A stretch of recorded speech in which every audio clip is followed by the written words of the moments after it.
everyone, and welcome back to coffee number 5. You guys know already my little secret that my first degree is in screenwriting.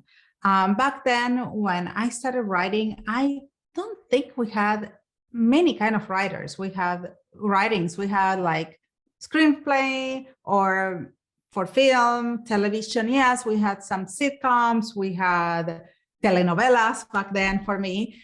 And we had also, there were some writing for we had, they were called creatives back then, and copywriters, but I think the word copywriter evolved so much in the last few years. It became a new notion of what copywriter is. And with the growth of the digital world, the word copywriter became something else. Because you have copywriters for blogs that need some kind of skill, for social media, and also you have copywriters at what we call direct response.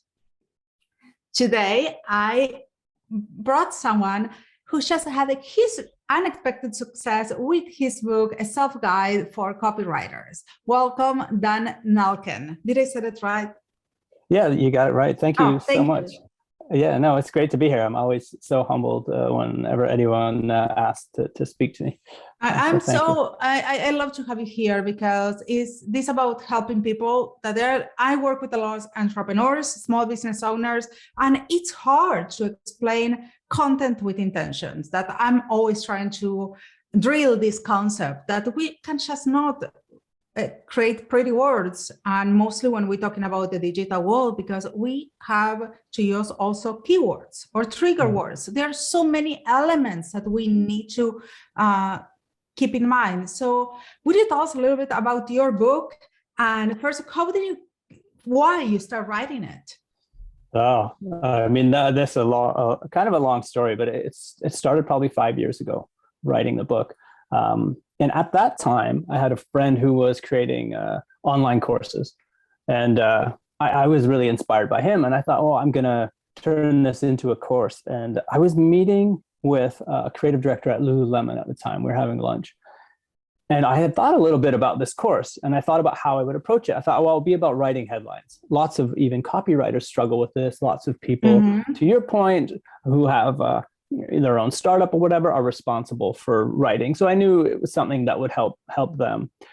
But I figured out as I was like breaking down how to teach writing headlines that it wasn't about writing. You need to think before you write, and most people get stuck because they start with writing. And so I explained to this creative director what my approach would be. But it wasn't about that. He was a friend. It was like 2 minutes. We finished our lunch and then whatever. He wanted me to freelance for them at the time. I couldn't. So he follows up and says, well, it's too bad you can't work for us, but could you teach that course to our writers? And I didn't have a course at that time. And I was like, yeah, sure. So I sent him kind of a high estimate because I was like, well, if he goes for this, then it's worth putting together. Yeah, of course. He responded and said, can you also sort out lunch? And I was like, oh, crap, now I have to do this thing. And so I started creating it. And as I was doing it, I had never tried to teach what I knew. And I didn't realize what I knew. And I think I was quite a lot of creatives will struggle with self-doubt or imposter syndrome. And I realized as I was piecing it together, I realized how much I knew. And it helped me grow as a writer. And anyway, this creative director ended up getting fired. I never taught the course, but I'd started working on it. And I realized it was a book. And so over the last 5 years, I just kept chipping away at it. And so that's really where it started.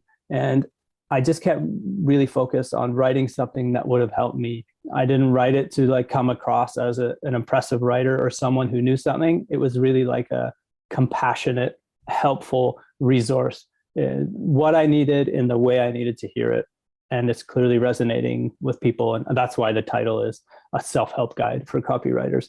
But yeah, so that's the longest story. I love it. And I think that anyone who works in this industry or have to do something needs to understand what's the goal of copywriting. Yes, totally. I think people with any creativity, I think people who aren't professional creatives think that it's magic And they're like, oh, you're creative. What's a fun way of saying this? And I think as creative people, we think we should have an answer. And when we don't, that's when the negative self-talk kicks in. Yeah, but it's not only about that. It's about, like, for example, let's do the most simple email marketing. Let's talk for a second about email marketing. Sure. Email marketing should be very simple. You have an offer and you want to send it. But today we have so many things that we need to keep in consideration. We need to have an amazing title that it's not going to get you to spam. Right. That is not using those keywords that they're not going to. Then you need to have a preview, and the preview that's the make it or break it, that the people doing fling and going to trash. And then when people need to open it, it needs to be communicated easy, fast, in your face. What is what are you proposing? How much is going to cost? And all the details in a very small amount of space. Yes, totally. And we get so much of that every day. But I think why people maybe fail is they're focused on the sale and not building a connection or building a relationship, or they're too focused on the sale. But once you've earned their trust and you're providing value, I think people are more likely. But you have to invest the time. They're more likely to buy, but you have to earn that. So I don't think enough companies do, or they send you way too much. Yep. And then you unsubscribe or delete. But at the same time, I think people are they receive so much these days that you need to be very clear in your subject and your review, what you're offering for people to open it up. Of course, you need to be sassy, creative, you need to get all those things, but you need to be compelling for people to open that email. Yes, exactly. And that's really kind of going back to the book. It's helping you write with personality. And there's all kinds of techniques in the book to do that. Some are like, I don't want to say like a cheat sheet. Someone who's, her name is Vicky Ross. They've called her like the queen of copy in the UK. Wrote something about the book saying that it was like paint by number, but for copywriting. And in some places in the book, it is. I've just broken it down to almost anyone. Can have a structure that they can follow. Like film, you're a screenwriter, a screenwriting background. There's a structure to film, but the content changes. But in a lot of creative disciplines, they don't have that structure. I don't think copywriting has had that.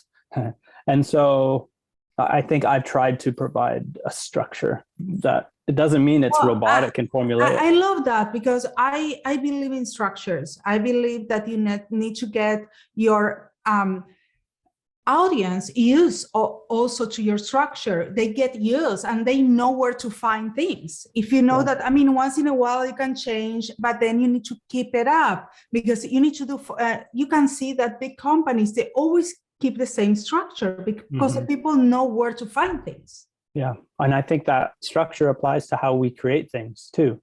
Yeah. Like you need to have a process. And you need consistency in how you do things. Like Jerry Seinfeld writes every single day. Like, I don't know how old he is now, and he's mid 60s, but he's always done it. And that's his dedicated time.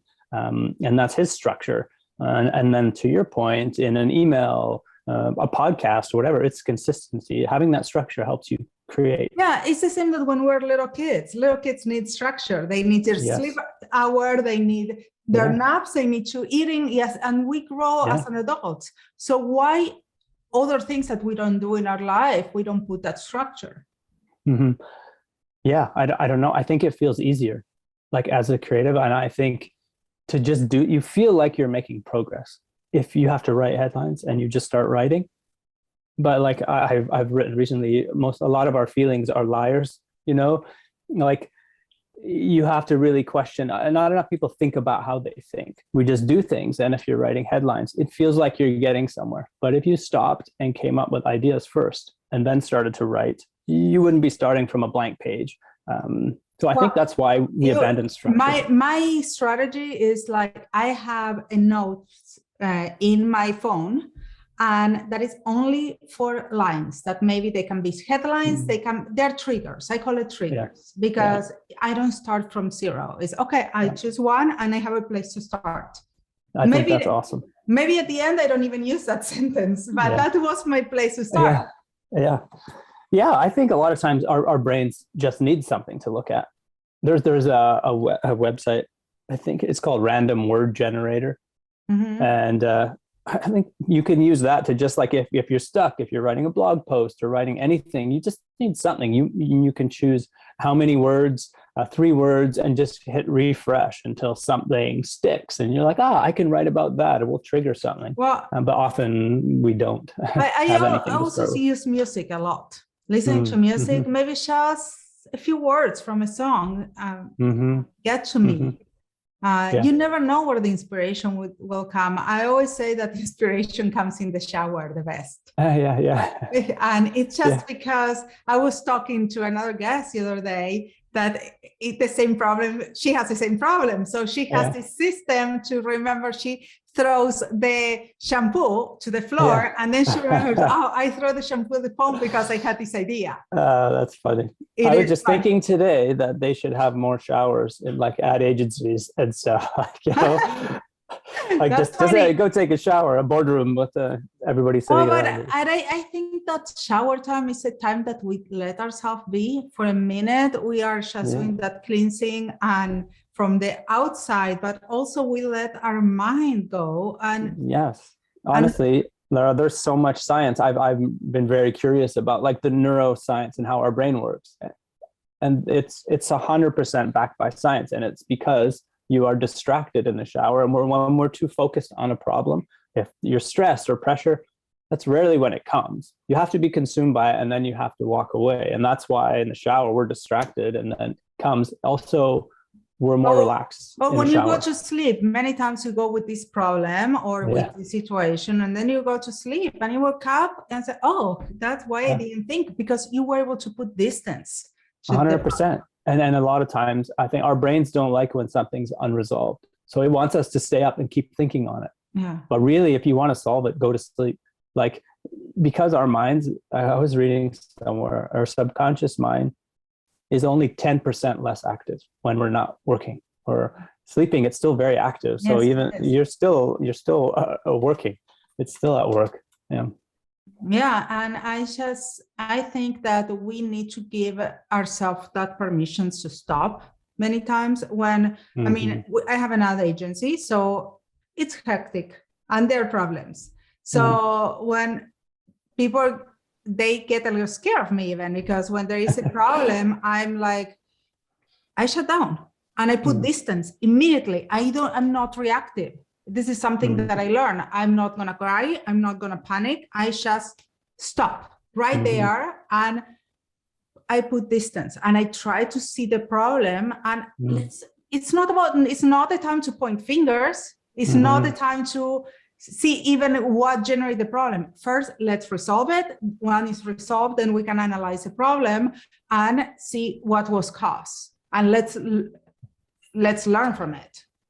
Yeah, I think that's a great quality and like an essential quality to like being a successful person. Like, I think in the past I've maybe felt too much and it stopped me because you overreact to things and that stops you. But I find as I'm creating more, I'm feeling less, which is a good thing for me, because I'm whatever, most creative people are sensitive. And so it was hard for me, but it's cool. I have just like, it's almost like unplugging that part of me just for a bit to get it done. Also, you need to put, I mean, I can be super friendly with my clients, but I'm not your friend. This is our business. I mean, and it's only so much I can give you for free because this is a business. Like you have your business too. And so there, you need to learn how to put those distances. I can be funny. I can joke around, but I'm still the boss. Yeah, I've said before, it's not my job to make you happy. It's my job to make you money as a client. You know, I want you to be friendly. I want to get along, but if I'm not doing that, there's no point in us talking. You know, this is my main job. You've come to me for is to help you make money and grow your business. Even with the people that work for you, my job is to be able to pay them at the end of the month. Yeah, and that they grow professionally too. Yeah. So that's my job.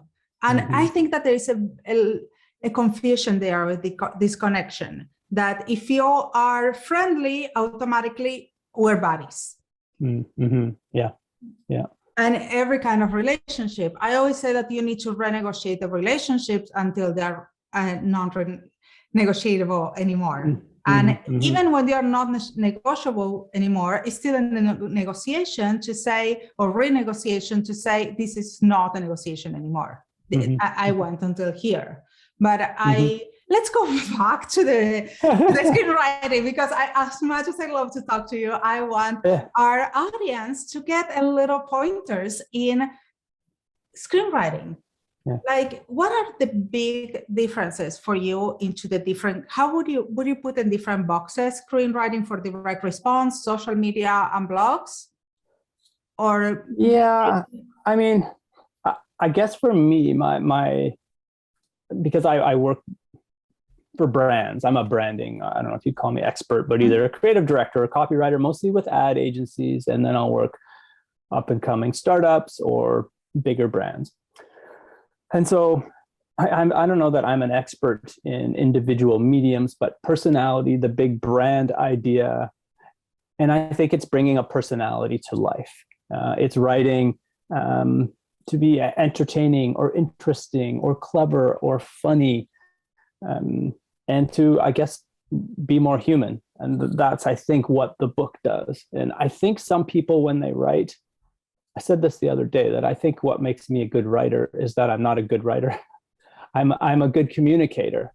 I don't care about you. Some people get too focused on the words or coming across and sounding like a good writer. I just want them to take something away. Exactly. So it's more strategic. Like, what do I want them to think? Even if they think I'm a crappy writer, I want them to get the message and learn something or do something.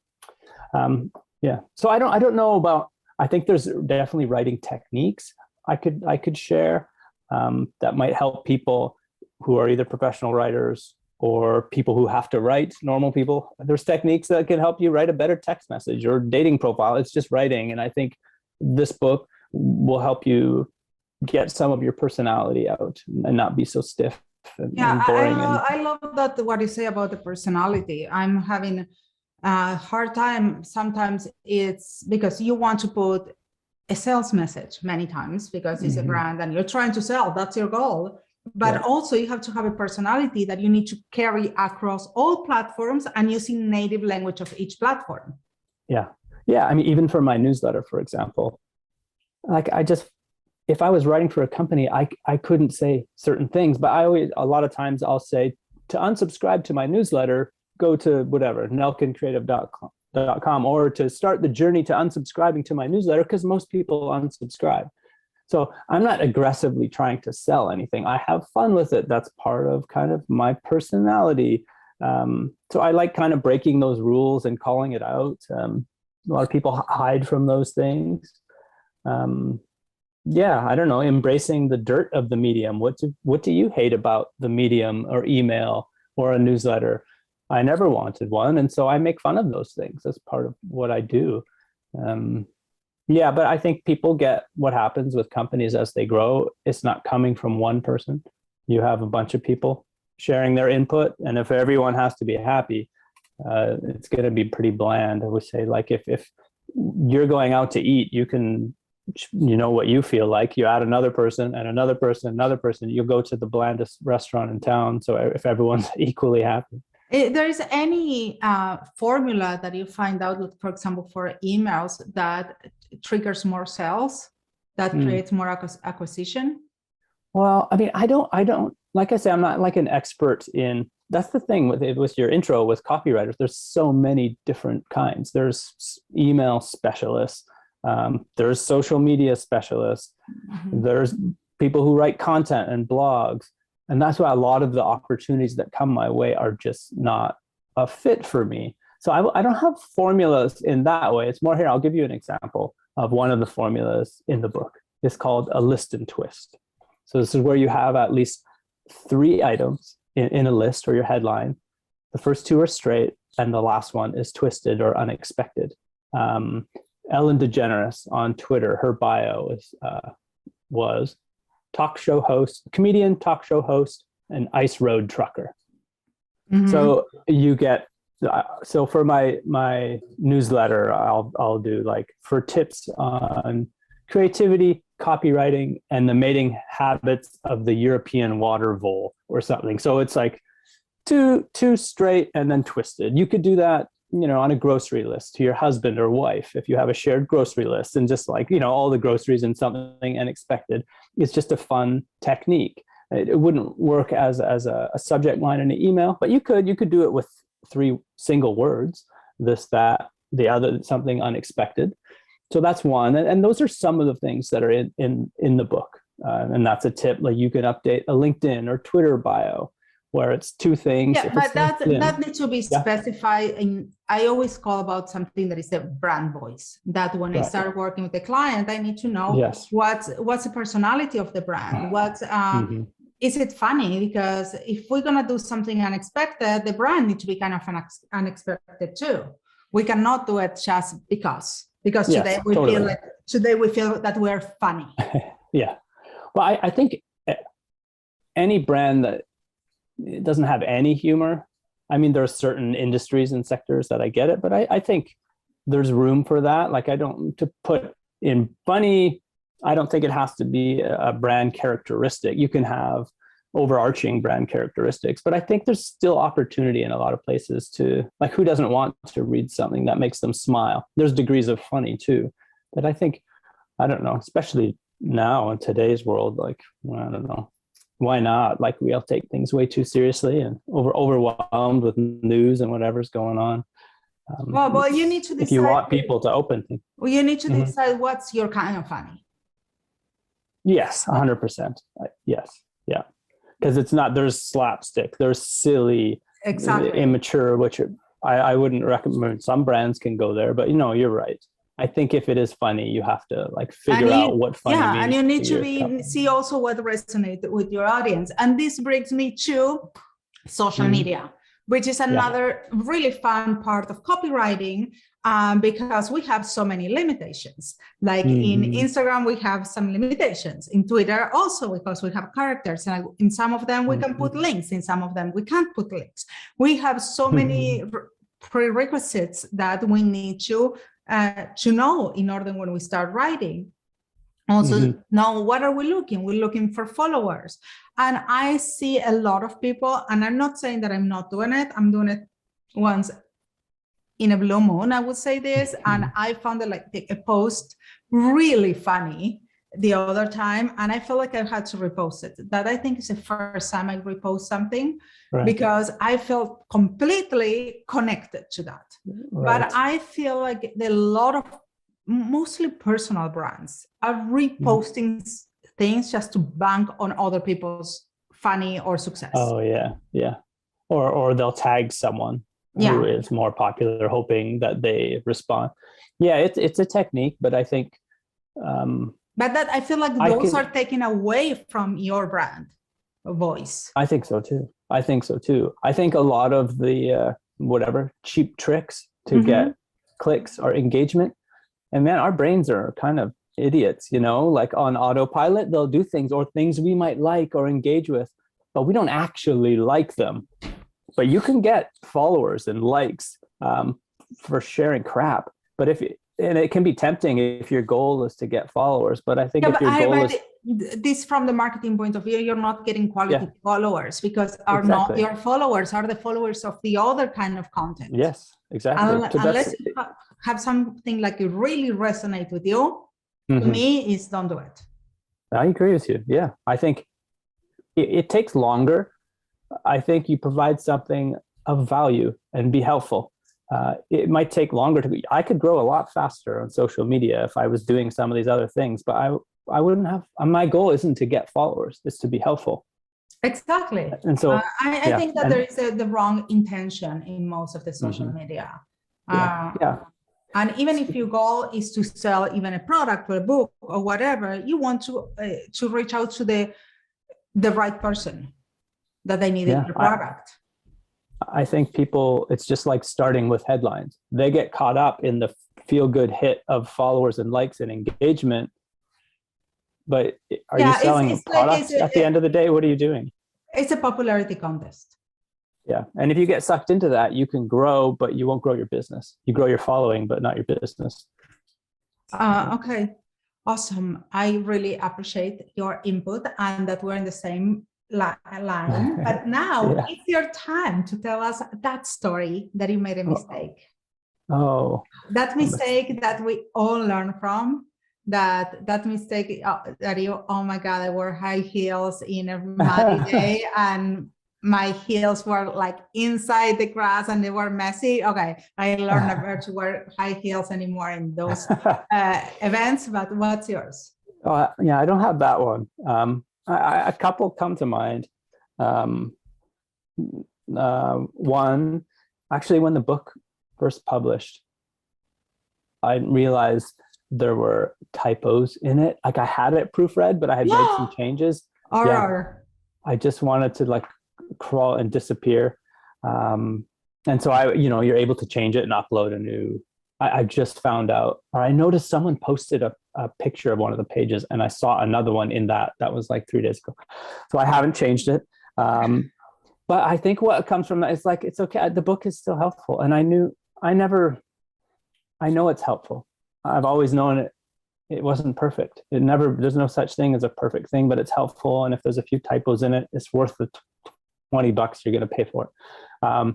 So I don't know if that's a good one. I know I've made bigger mistakes in life. There's one that this is a classic that a lot of people have done where you reply in an email, not realizing other people. And so it was about dropping a client. And I responded to a graphic designer I was working with, and I was so mad. But you know what I did? So this was like a month after it had happened. She sent me an email saying, by the way, she had held on to it. And I was like horrified.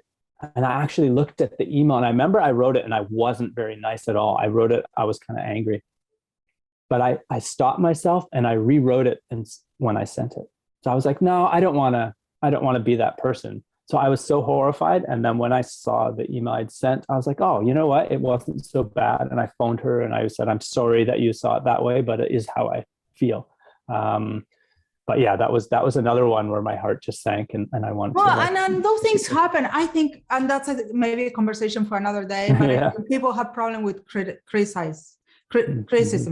Like, for example, my first day of when I teach my class of digital marketing for the fashion industry at Cal Poly, first day what I will do is I will ask the person to the right or the left, I don't remember which one I choose, it depends of the semester, is that they need to give a theme for a party to the person next to them. And the others need to get a piece of paper and just draw an invitation.